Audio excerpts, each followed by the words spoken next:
Hello जय श्रीमन्नारायणम। आज पानी परेको थियो। म र मिस हामीहरू बजार गयौँ। बादल लागेको थियो, एकदमै राम्रो मौसम थियो र हामीहरू गयौँ बजार। अनि पानी एकदम परिरहेको थियो, हामी भिजी पनि राखेको थियौँ।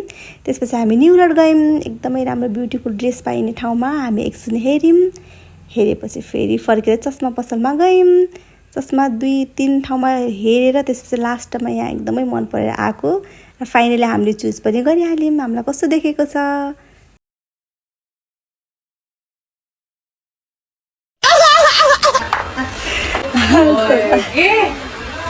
यो पसलमा अनि अर्को यो भन्दा अर्को अगाडिको पसलमा यहाँ मन पर्ने यहाँ चाहिँ आउँछु। यहाँ चस्मा चाहिँ मलाई मनै परिरहेको छ नि। त्यो चाहिँ राम्रो देखेछ है।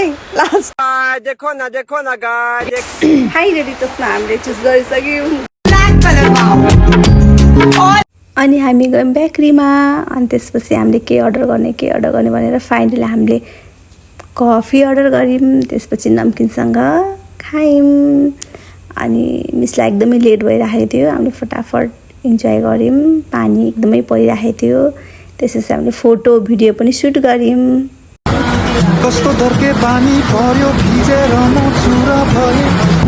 यहाँबाट झर्छु। अटोवाला अङ्कललाई रोकेर माई गड, मेरो हाँसो देखेर सब बेहोस हुन्छन् क्या। त्यसपछि मिस बाई गरेर मिसलाई पठाएँ। म गएँ अटोमा सर चिसो हावा खाँदै। राति पनि भइसकेको थियो र जाडो पनि भइराखेको थियो। फाइनली म घर आइपुगेँ। अहिले 8:11 भन्छ। तिम्रो फेसै देखेको छैन।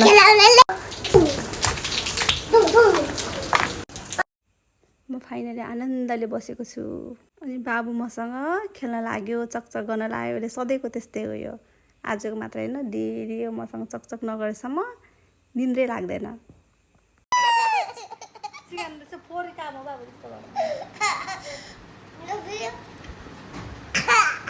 नो नो मलाई के भन्यो है? गिफ्ट कहाँ छ? No.